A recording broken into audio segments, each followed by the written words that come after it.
now, I think we're going live. It says so. I think that meeting streamt jetzt live auf Facebook. That what? Live on Facebook, great. So yeah, I think we are. We're live on Facebook. Okay, now we are official. Now we're official. And I'm going to try to get back to where I can see people's comments and questions, because I don't necessarily have all the questions and answers. And live on Facebook. Cool. Oh. Live on Facebook, right? Yeah, we're here. So yeah, I think we are. We're live on Facebook. Okay, now we are official. Now we're official. And I'm going to try to get back. All right. So, hello, everyone out there in online land. Welcome to another conversation Q&A, and joining with me is one of my favorite improvisers ever, Trixie Brunschko from Theater Bahnhof in Gratz, and she's also an actress of stage and screen, I believe, and we're just going to spend the next hour or so talking about improv and its impact on both of our lives, but also just what we look for, what we like, what we, I guess, don't like about improv for the next little bit. So first of all, thank you for doing this. I know it means staying up a little later. It's good. It's good. It's not so late. All right. Thank you for inviting me. Yeah, no, it's good to have you. And some of you from UP may recognize Trixie. She's been to a number of our festivals, performed in our theater a number of times.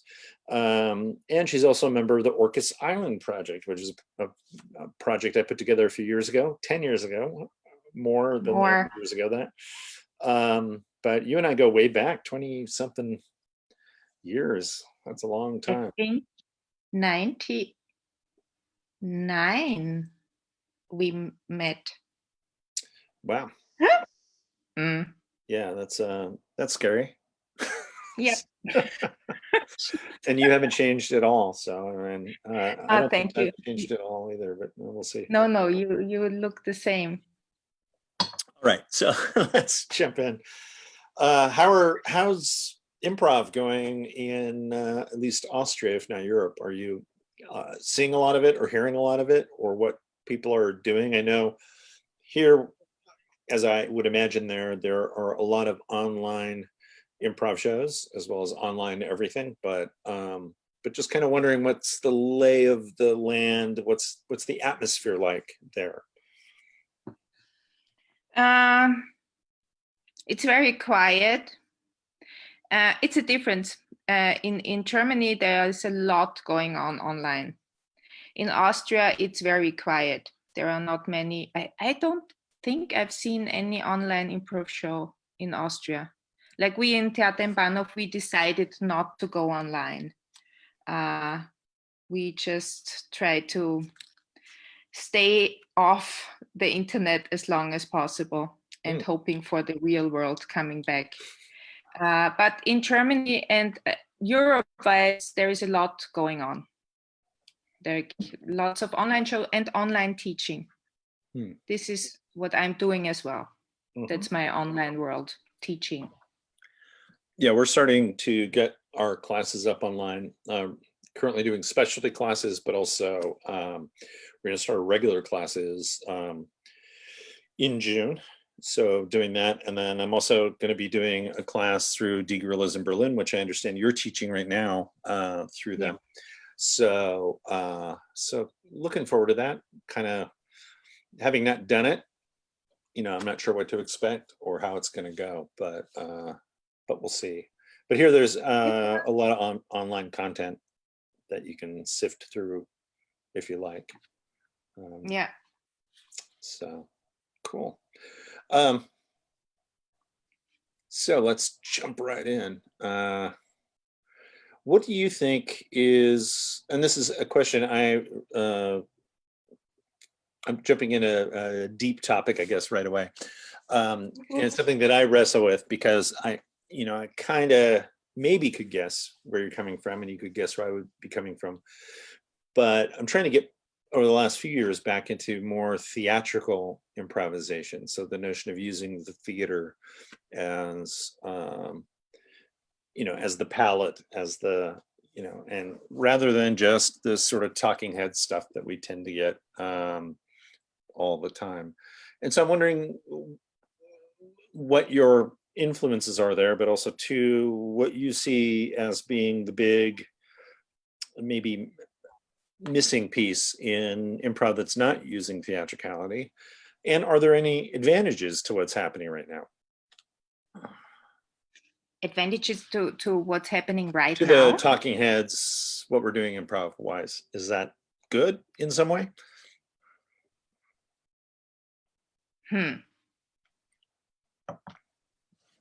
That's difficult to say. Like there is, I'm in some projects who are now really like pushing the boundaries of improvisation, using like really performative choreography tools to improvise. So no scene work, lots of personal stories, monologue work, abstract. And this is a thing that is very controversial, I think, in the improv world. So as far as my experiences are. So because it's not about scenes, it's not about stories in the storyline, narrative storyline, and it's about political topics. So that's I think that this could be an advantage in the improv world, to use more of this, or to go into these fields where it really crosses over with theater, contemporary theater. Right.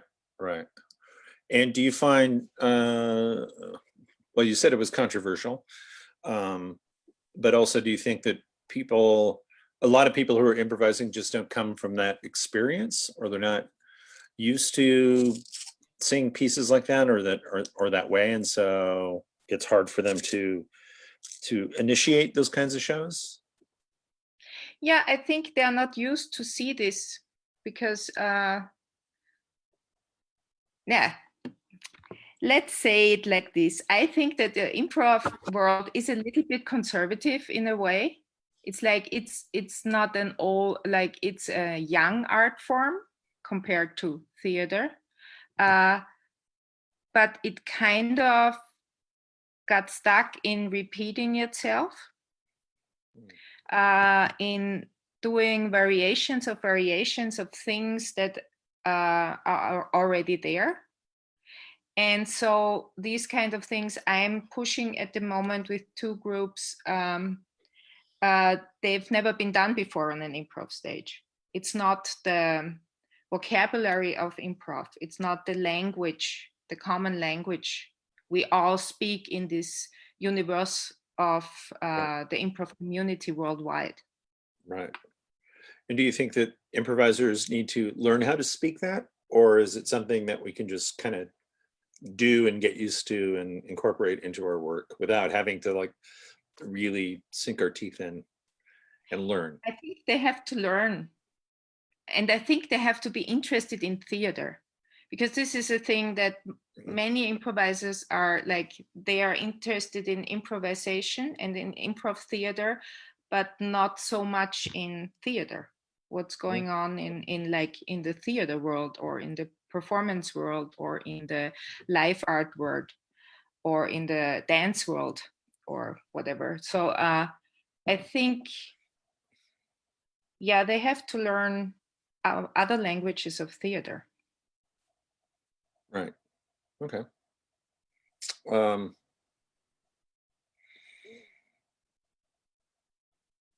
Where, I guess you've performed in a lot of different places, and like one of the things I find in improv, and I don't know if this is, you would say it's the same in Europe. To me, European improv has much more, is much more accessible to a theater audience. than what I often see in like the US and Canada, where it tends to be sort of a club thing and a comedy thing. And so in terms of doing more theatrical improvisation, I don't know if it's easier there in terms of, you know, my experience with the European audiences, but maybe it's just me as an American coming into into Europe is like, wow, these guys they'll actually sit and watch something, and then they're not waiting for that, laugh a second. And I'm wondering if you notice that same thing too when you're traveling around, if there's a difference between those two kinds of audiences. Yeah, that's true. It's like the comedy improv or comedy prof, Right. or how do comedy. That's a thing that's not so common here. Like improv theater is happening usually in a theater. It's right. And it's in a theater context more than in the US or Canada. Right. Maybe because it's even younger here, so it's and it came from America, so it was a little something that was already a little holy in a way. It's like the Americans gave it to us, and it's something special. So we don't have these kind of improv. Not that much. Let's say not that much. Okay, at least not where I am around. Right, and you're welcome that we gave you improv. Thank you. I'm very happy that you did. So as you and I continue to talk, and it might just be you and me, this is great. But if you have a question about improv in general, or improv in Austria, Europe, or again, Trixie's been all over the world doing improv. So any sort of international questions or anything about our work, and how did you find improv? I'm going to be kind of going back and forth, so we won't do a chronological, you were born and then you found improv and then this happened, but I just wanted to make sure I got that question in, because I think, I'm interested in the answer. So how did you find improv? How did I find improv? So the thing is, the theater I'm working with, we founded 1999. And I stepped in the second production. I came into this group, and we were just students, and we always, whatever we did in theater, we improvised, but we were not aware of the life of art form. So when we developed our plays, or when we improvised a lot to develop plays in rehearsal processes. And I think it was 95 or so. Our artistic director met a Danish guy who was giving an improv workshop.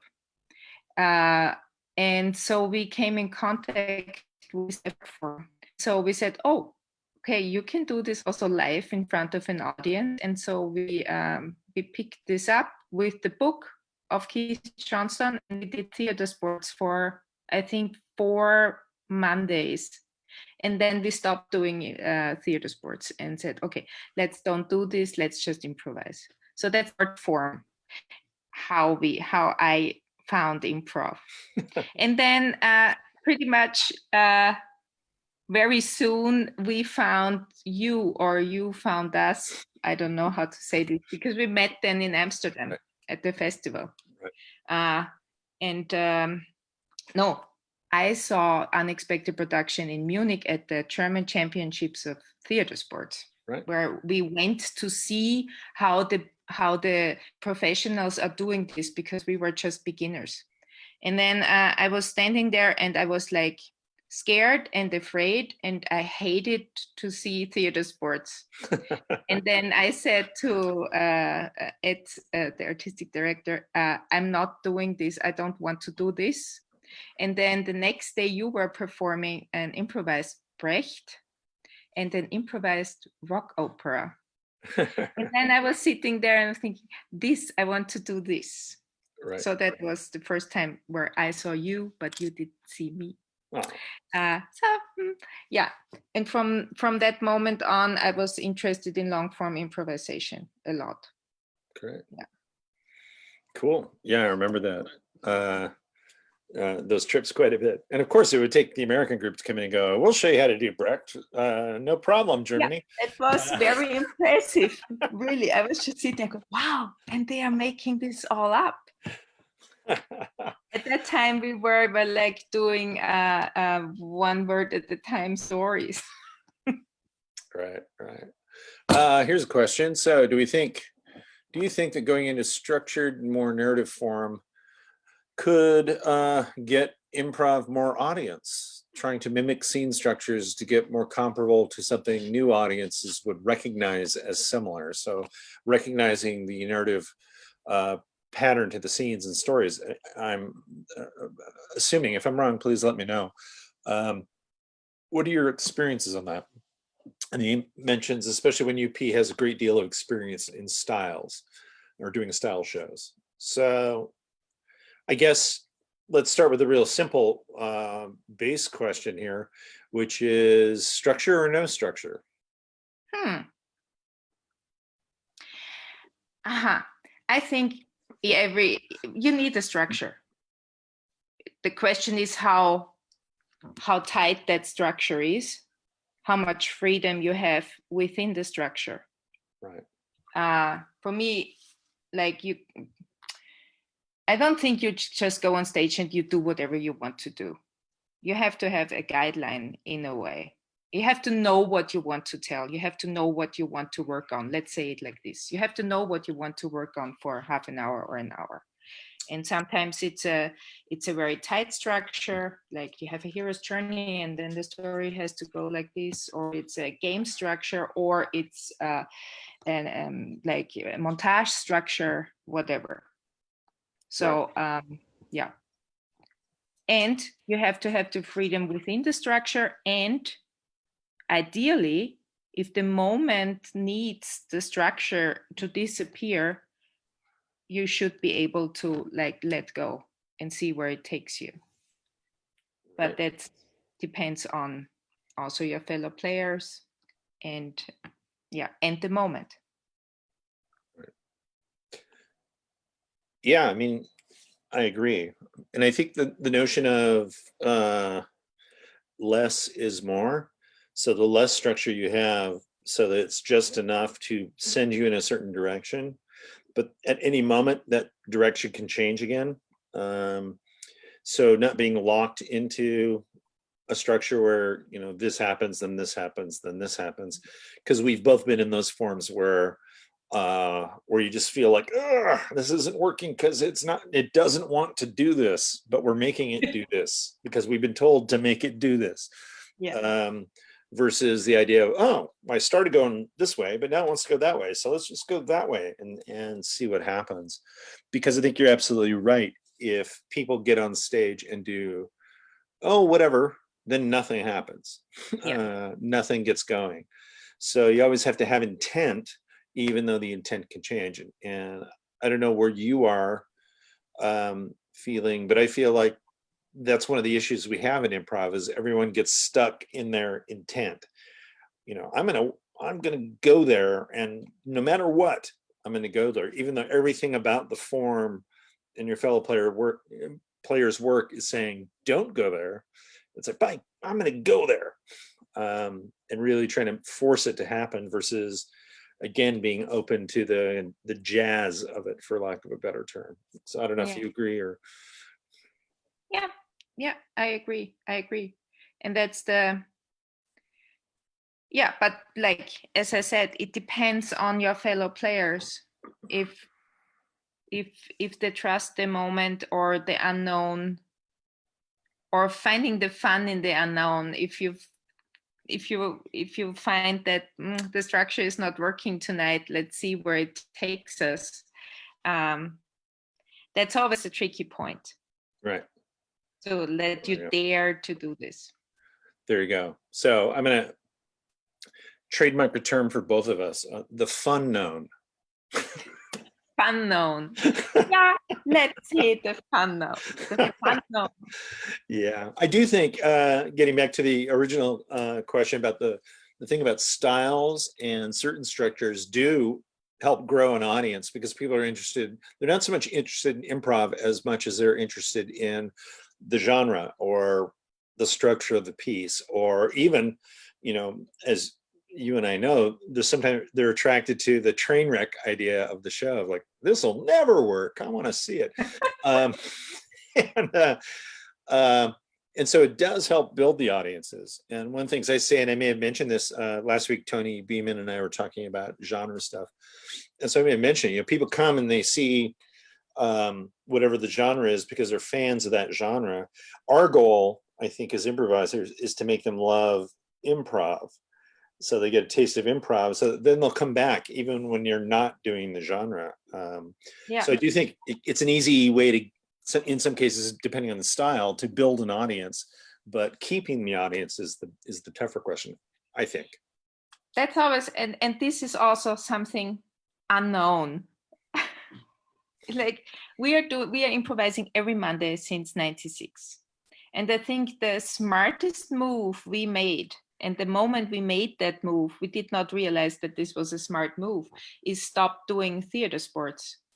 Not because of the theater sports, but we stopped doing a special form before the audience started to expect that we are doing this.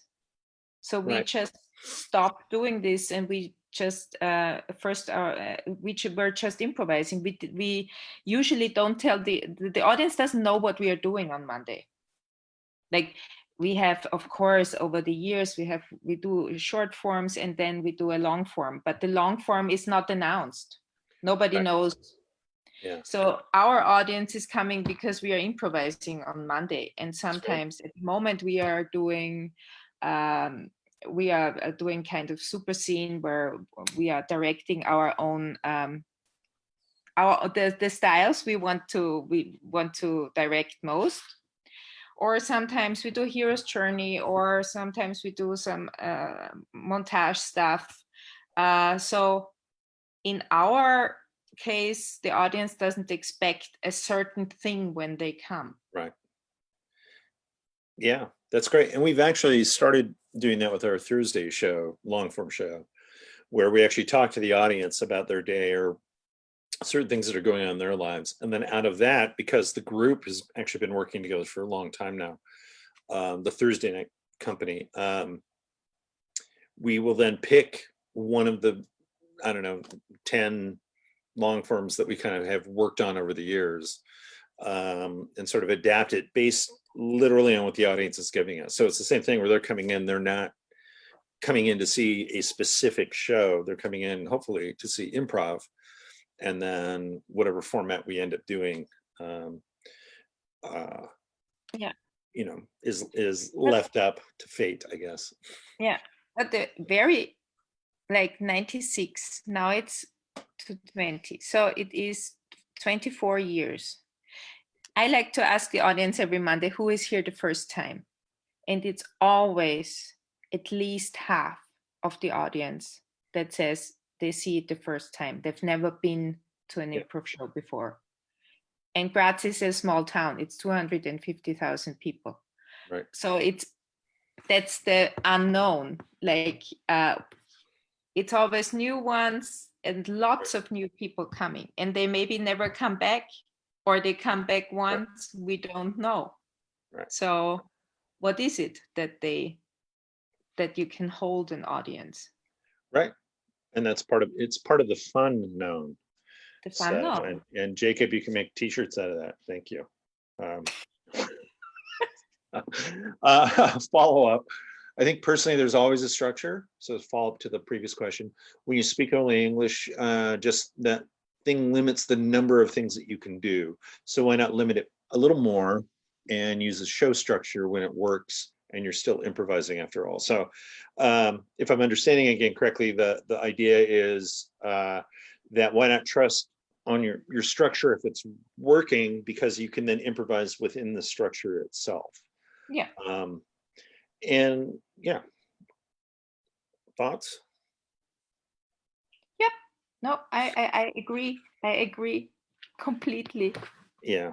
Well, and it depends on what you're doing. Like, but to me, I feel, and let me know if you disagree with this, Trixie.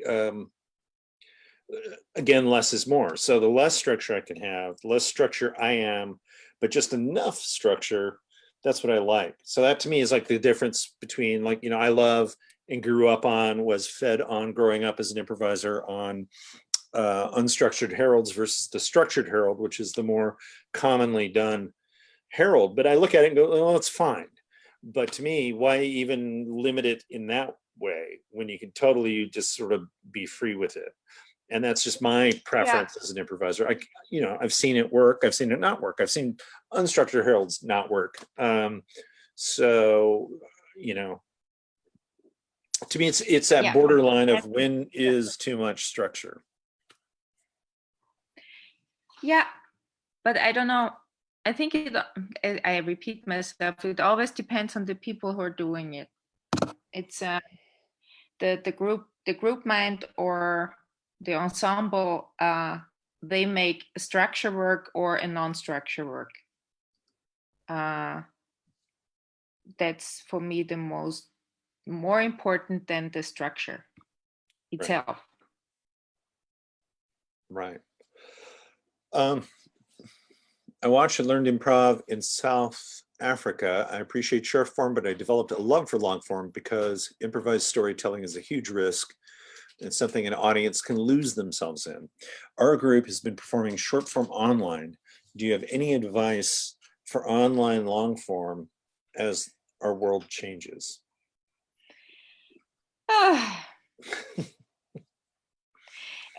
To be honest, at the moment, I have no clue how improv online can work.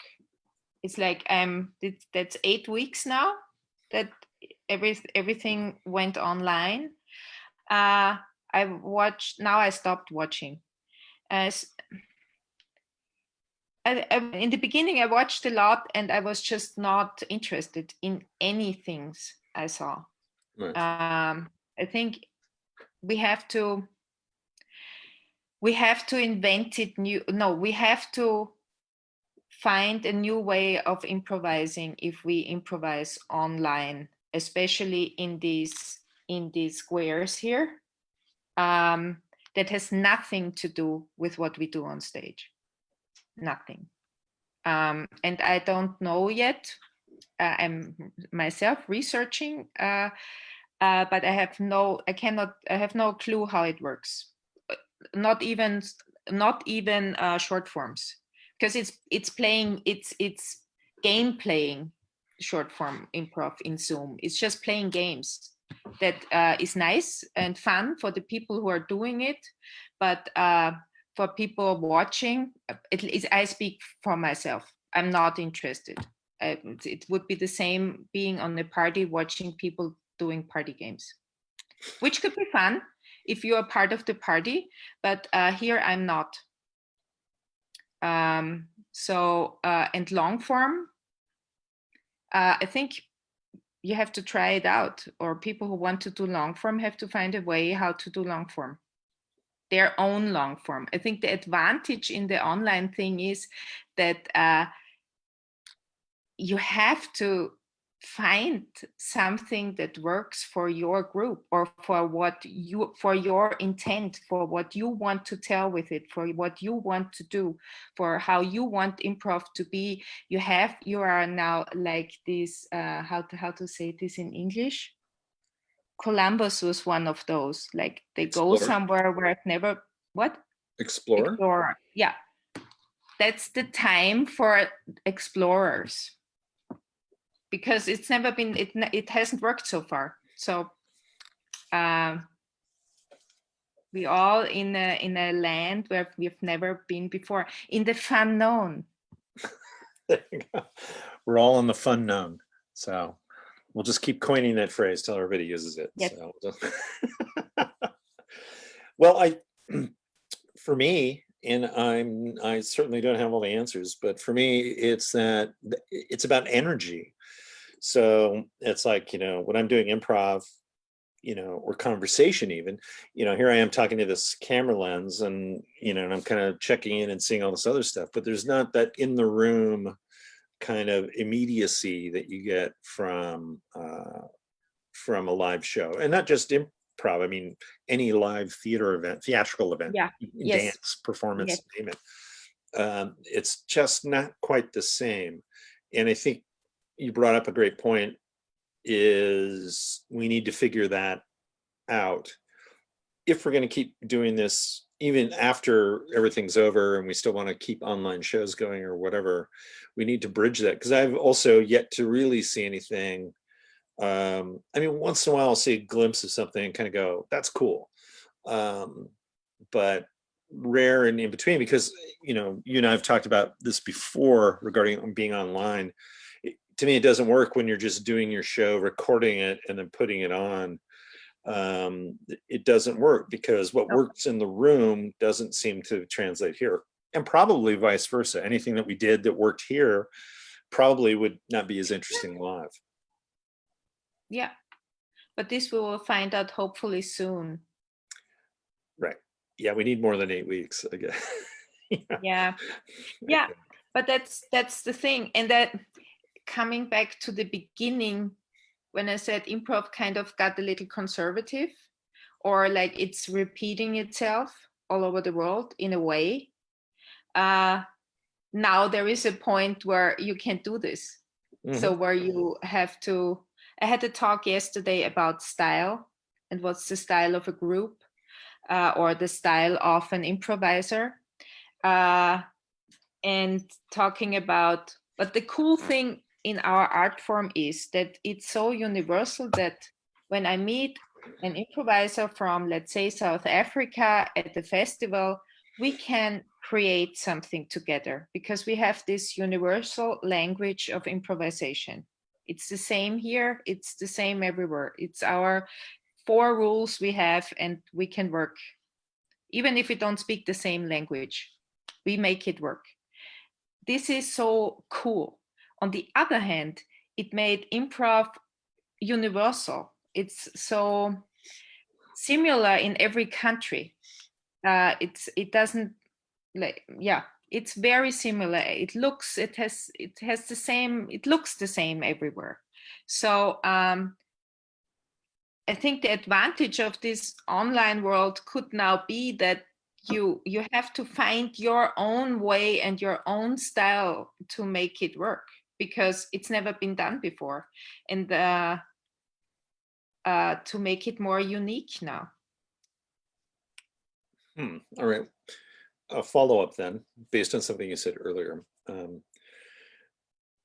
which is we're all looking for answers. So what keeps improv online? And maybe this is one of the traps that that you're thinking about, that I'm just identifying now. Something that works on, online, there are going to be a million copies of it, because as you said earlier, so much of improv is a copy of a copy of a copy kind of thing. Right. So somebody, you create something that works really well online, and then I'm going, oh, that's cool, I want to do that, versus finding my own, again, unique thing. So how do we encourage the uniqueness of each group? Because I notice it culturally as well, as improv becomes more universal, everyone kind of starts doing it the same way. We lose a lot of the cultural stamps of each country or city, for that matter. Yeah. That's an interesting question. That's a reflex now. Maybe it's bullshit. It's like, first you have to charge people to watch you online. Right. Because the one thing now, it's accessible for everyone. Like, which is cool. But if you want to see my show in Gratz, you have to pay for it. And this is a thing that bothered me.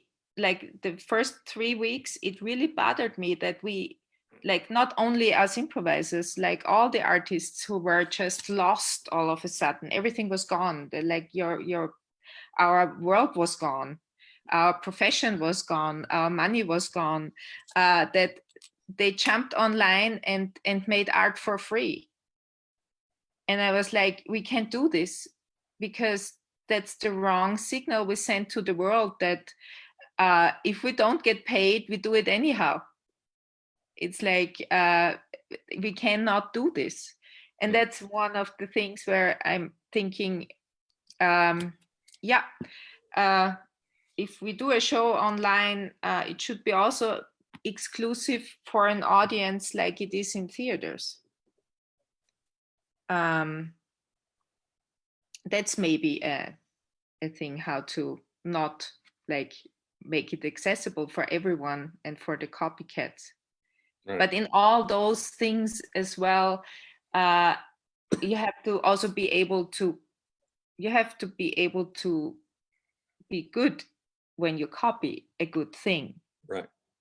You can maybe copy a structure, but if you are not good in your profession or in your art form, it will also not work. Right. Yeah. I've had a number of discussions, and I know you and I talked about it a few days ago about, one interesting thing about this is week improv is week improv. And it's not so much that it's online, it's just that you could just see it more easily.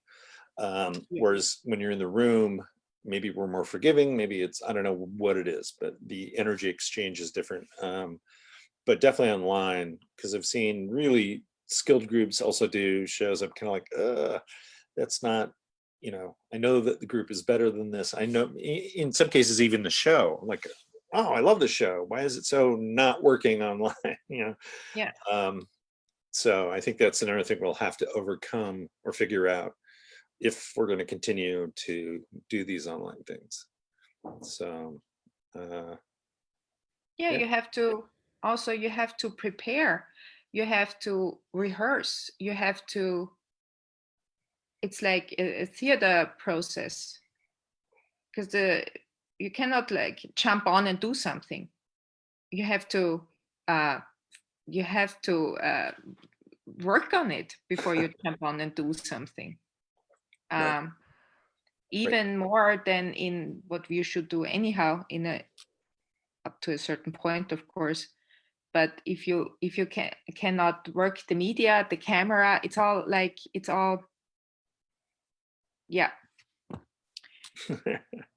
the background in your box. Like if you improvise on stage, you have a naked stage, everything is possible. You can be whoever you want to be. You don't need a costume. And around you, whatever you say is around you, it's there because there is nothing. So everything can be there. But here it's not. This is our big loss. We lost the audience, but we also lost our naked universe where we could put everything on what we want to put on. Right. And I think we have to be aware of this because that's our foundation. Right. So you're saying it's a certain loss of the imagination of being able to create something in an empty space, a blank space, versus being able to do all this background stuff. Yeah.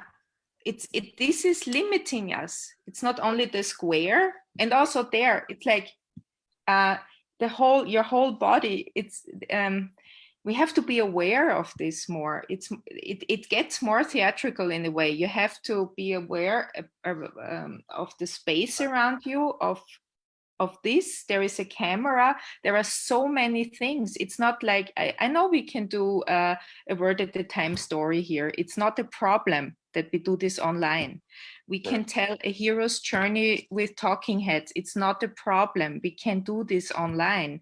But all like the body, the actor, the stage, everything else we have to be aware of. It's not just a structure. Right. Now we talk about structure again. Structure is the structure, but it doesn't help if you can't feel it. Let's catch up a little with the chat room here. So yeah, Anya's saying that they do La Ronde in an online class, and she agrees that it might not be interesting if an audience is watching it, but while you're doing the La Ronde, which is trading off one person per scene, and Kathy brings up the point that Laurent works because it's usually two people, which is, I think, really telling in this online form about the smaller cast, to me, tends to work a lot better. So if you have 3 or 4 improvisers versus 10 improvisers, seems to work. And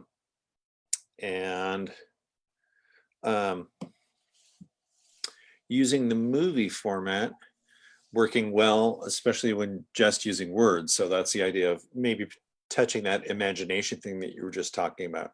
So if I'm narrating it in a film way, I don't necessarily need the backgrounds or the actual thing to be there. It's cool to explore the potential in the objects in the world you can never do with regular object work, excuse me, when you're just holding an air cup of water versus holding an actual cup of water.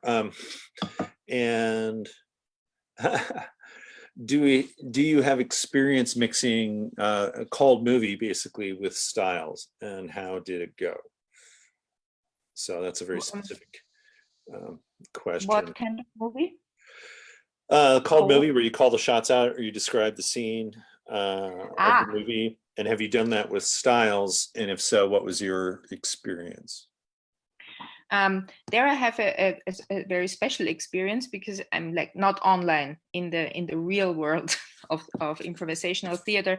Me and Jacob, my partner, who is sitting in the next room and is maybe watching us, we have a show called Series Junkies where we improvise a Netflix style TV series on stage, but we are not playing it. We are just narrating it.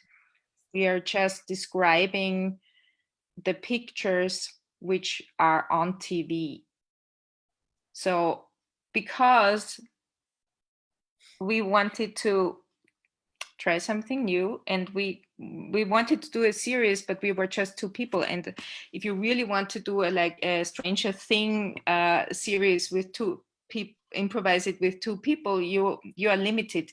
You cannot, of course you can do everything, but playing as 40 characters, this doesn't make sense. But if you describe the characters and the audience sees the pictures in their heads, then it makes sense. So and I think, because at the moment I'm also like working, I'm trying to find out what makes sense online. I think this can work.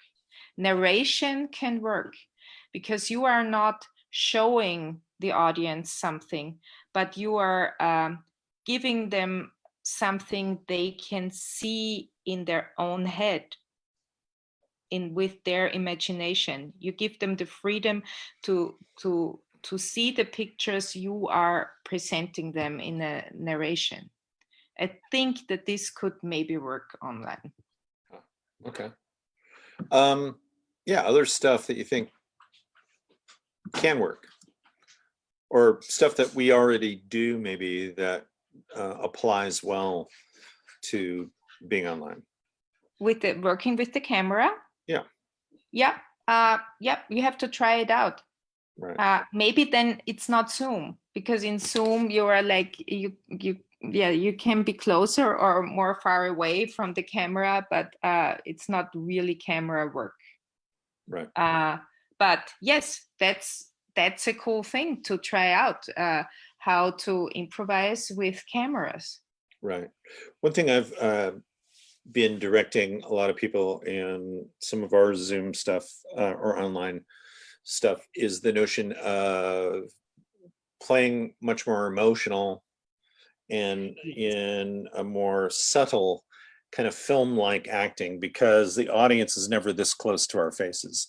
So we can turn that into an advantage by doing more things for the audience to read into it, versus being all cartoony and funny, but bringing it in and drawing the audience in with emotions, as they might in a film. Although I agree, this is not a film, but trying to, and somewhere in there, I think is something to be discovered. Yeah. And I think, talking of what will stay after, or what can we use when we go back to normal. Like, this is what I find out when I teach, that being more emotional, you really have to reach the other person. Just talking about your feelings or telling how you feel, this is not working. Right. Of course, it gives the information to a scene or to an interaction, but you have to be more emotional. And that's a good thing, because so many improvisers are not emotional at all. So you have to act better if you work here. Yeah. Well, and also, I mean, I would also say trust your audience even more, of not having to describe away an emotion or a feeling, but just playing it and then letting the audience do what they're going to do with it. Oh, Bronwyn's on with us. She's another Orcas Island member. And yes, my background is Castle Campo in Italy, which was a rehearsal space that we died and went to heaven and got to work in that space for time. So I thought, for old time's sake, I'd put it on here. And let's see, just cycling through these. Anya, again, talking about making, we made movement pieces. Oops, skipped ahead, sorry. We made movement pieces using only hands or objects and using viewpoint methods. So I'm assuming you're talking about Anne Bogart, Mary Overley viewpoints. This worked a great deal with everyone in their little frames. So that notion of the frame is the palette. Yeah, I like that idea of just using, not the Zoom framing, but I mean, so many people are doing the stuff where you can be far away, which is great, but it's also, this is also an offer where, you know, I'm stuck here, my upper body, what's going to happen? So I like that. And I'll have to look into choreography works. Choreography, viewpoint, I think it's a wonderful technique you can explore in the thing. But this is what I'm talking about. Right. Now, you have to explore. You have to put like things you usually never use on stage, right, in here, and combine it with improvisation to find out new stuff and new way to do it. And this, I think, is cool in this environment, that we are suddenly forced to think differently. Like, I had to continue teaching at the University of Performing Arts. So they said from one day to the other, and from now on it's distant teaching for the rest of, until the semester is over. And I was like, but I'm doing ensemble, and how can I? Mm-hmm. And no matter, I get paid, I have to. So I had to come up with completely new things, which I was desperate for a week. And then I thought, fuck it, I have to know what I have, what my goal is to achieve. And now I have to invent a new way and new exercises. And then I went through all of my notebooks, which were also filled of many, many Seattle Festival notes, where we were working over the years with artists who has nothing to do with improvisation.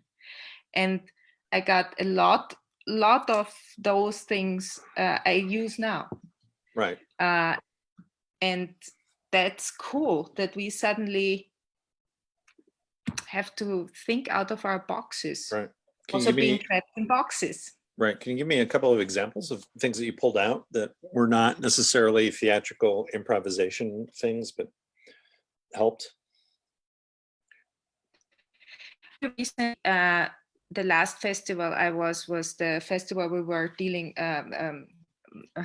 with maps. Right, last year, yeah. And yeah, last year, and I used a lot of that stuff, like walking through your world, which is my students were also trapped for weeks in their little rooms and discovering a new world in the room and drawing new maps of their lives, discovering, looking at their world in a different way, like having another map on their from a different angle, from a different topic on. Like, I used a lot of that stuff at the moment to make that world bigger, that small world bigger, and finding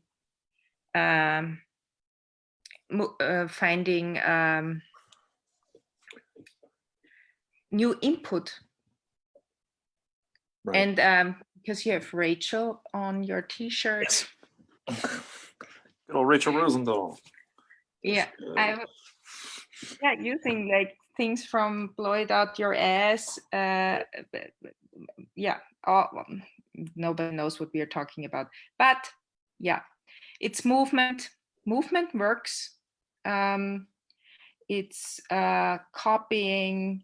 It's or the emergence improvisation, like really listening, because that's the only thing you can do. It's really listening, following all this stuff, and not like the usual improv stuff. We are writing a lot, creative writing. At the festival, right. Kent workshop, I use a lot. Yeah. Well, and a plug, Kent's going to be doing a storytelling workshop through UP online soon. So really, yeah, I'll let you know about it. Yes, please. Yes.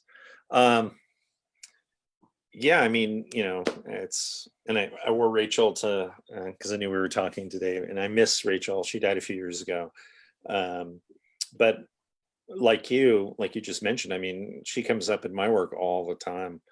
And she's sort of a borderline person because she did do some improv, but most of it was created pieces, and a lot of them were solo pieces for herself. But there's still a lot of crossover that I use all the time. Like, I don't even think about it anymore. It's just automatic. Yeah. And so, yeah, so I miss her. All right. The couple things here, and we have a few minutes left. By the way, thank you guys all for your questions and things like that. This time flies by. Yeah, we have people from all over the world watching us right now. And okay, what is blowing out your ass? That's the fun known. The fun known. It's the epitome of fun known. Yeah. Basically a movement piece. It's not basically, it's a movement piece where you follow each other and you get like really crazy and blow it out your ass. Right. Yeah. It's how would I describe it? Yeah, I mean, it is more movement than anything else. And not so much scene driven, so it's a little more abstract if you've done them before. And it's sort of a deeper dive into what the kind of Del Close idea of light, fuse, and run. So, you know, you don't know what's going to happen. Like, is it going to work? Is it not going to work? I don't know. Let's just do it. And we'd spend a lot of time on working with people on extending themselves out. So, you know, I'm in a movement piece where I'm paying all this attention to Trixie and whoever else is in it, that I'm not really thinking about so much like, what am I going to do? Or what's my great idea? I'm literally joining so much stuff, which gets into that basic improv idea. And in a way, probably most simply played with Spolin stuff. But next thing you know, it's like 45 minutes to an hour later, and you're like, wow, that was amazing. And you did it with like nothing. I mean, literally just started doing it. There was no sort of, here's the state, you know, going back to the structure idea, no real structure, you know. I think you summed it up really well in terms of saying it's just basically paying attention and listening to each other and over accepting each other's offers. And that's all there was to it.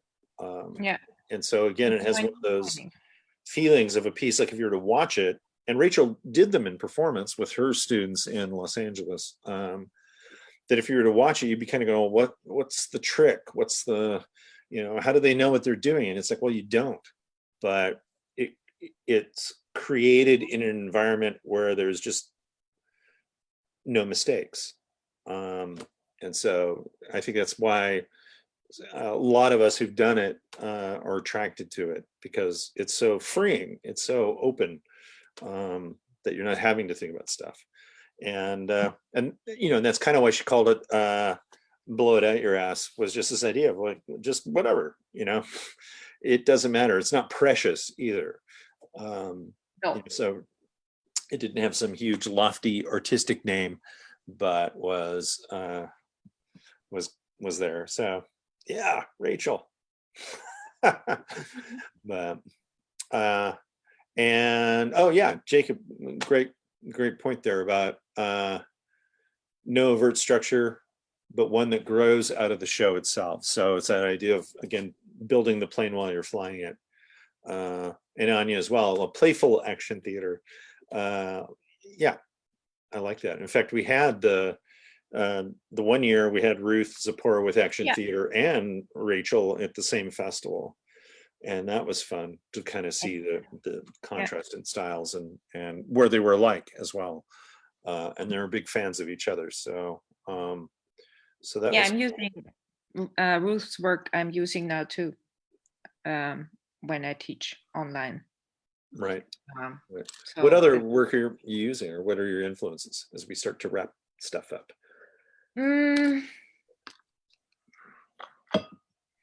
Personal stories. That's basically lots of work I learned from you. Mm-hmm. Using their personal stories a lot.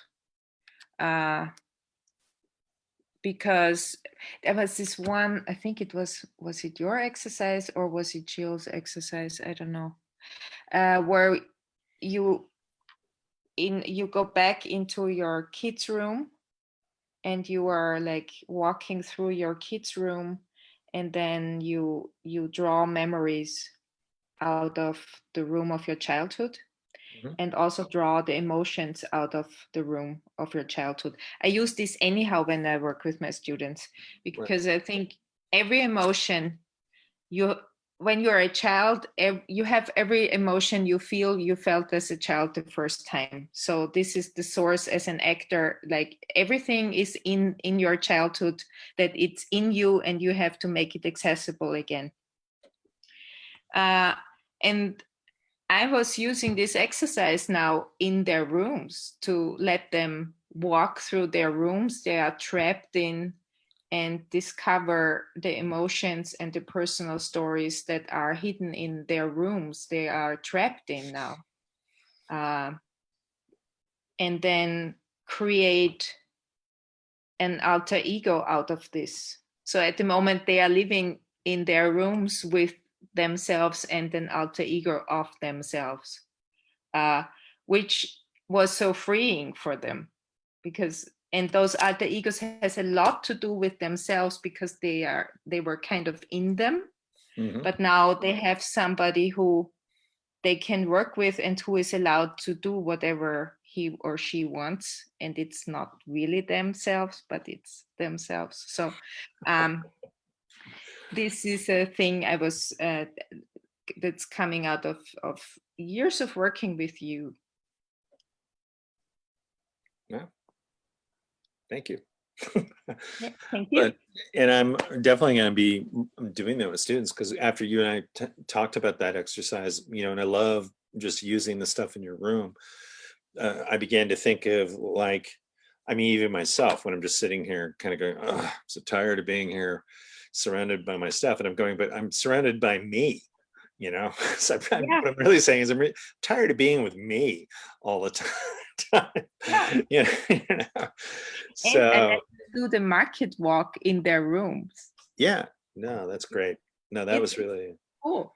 Yeah, I can't wait to explore it myself, and I'll let you know and what happens with that. So what's the plan for you guys? You're doing, you said the one online kind of talk show. is there plans for more, or are you guys gonna wait and see? We in Theater im Bahnhof, we put one show online. It's not an improvised show, it's a talk show. Pia, one of my fellow players in the theater, she's the host, and we always have a political theme, and then we have two guests who are kind of connected to that theme. And the show is, Pia has prepared, I think, 66 questions, and they have 25 minutes, and then they say a number, and Pia is drawing the question, and then they have to answer the question until Pia is pleased, and then they get to pick a new number. That show we did for years in the theater, and we put this show online, and the thing was we put the audience online as well. It's not a streamed show, so like this, where we don't know who is watching us, or if somebody's watching us. People have to be in the Zoom room. They have to be present. They can't turn off the cameras, but they have to be there to create the theater in a way where an audience is present. Because this is also a lack of the online shows, that the audience isn't there. I don't know if they are watching me when I'm streaming my show. Anya, a friend of mine, Anya Balzer, she said, online theater is like street theater. People just walk by. If they're not interested, they get up and leave. Or they drink a coffee, and then they come back and see if it's better now. And you have to be good to keep them. So I think that's a good thing how to think about this. So this is the only show we put on stage online, and it's working very well. We do the third run now on the 28th, I think, or 29th. Can't remember. Right. And Robin Arthur, by the way, will be one of the guests from First Improvement. Keep me posted. And people who have seen it live like it a lot online as well. They say it's much more intimate online because the guests are in their private homes, even if they have a green screen thingy on, they are closer. That's this thing we just talked about. You never see them that close. You see them think. You can read their faces when they are answering. So this is a wonderful new thing we discovered with that show online. And after when it's done, and Lawrence in between is playing a song, the guests can wish for a song, and Lawrence is preparing a song. And after it's done, people stay, and then we have a Zoom party with the audience, whoever wants to stay. This is cool because this is kind of this connection. So maybe we should, like, one thing, if we improvise online, we should get the audience with us in a room. So to have them around. Right. Even it's not the same, but it's at least you know that there is somebody watching you. Right. Unknown. Right. Yeah. Cool. All right. Well, oh, wow. Oh, Jacob has a quote from me. Wow. Once in a while, I say something cool. I guess, I don't know. Thank you. But, and thanks, especially to you, Trixie, for doing this. And for talking. Hopefully we can do it again. You've also, and I'm going to hold you to it, I'm going to announce it publicly now, have said you might be willing to sit in on a show of some kind if we can find the right the right show. So I will be working on that. I will join. Okay, good. Yeah, but thank you so much. I mean, this is how you and I spend most of our time talking anyway, so it was always fun. And again, we're doing these 1 o'clock Saturday Seattle time conversations, Q&As, sometimes on various topics. So this was the one with Trixie. Next week, I will be talking with Cynthia Lair, who was on the conversation earlier, who's a Unexpected Productions ensemble member, and is a cook, yes, baker extraordinaire. So we're going to talk about the intersection between mindfulness, improv, and cooking next week. So if you're interested, I will listen to this. yeah, and I'm really looking forward to it. And yeah, again, thank you so much for your questions. And so great to have people from all over the world joining in here, and hope to see you next week. And as usual, if you care to, we love spending our time with you, but if you want to give back and keep Unexpected Productions hopefully moving back into the market theater sooner rather than later, then there's various sources around you right now where you can help the theater by donating some cash if you feel like it. And I guess good evening to you. Yes, and good afternoon to you. Afternoon, yes. So, all right. Thank you. Bye.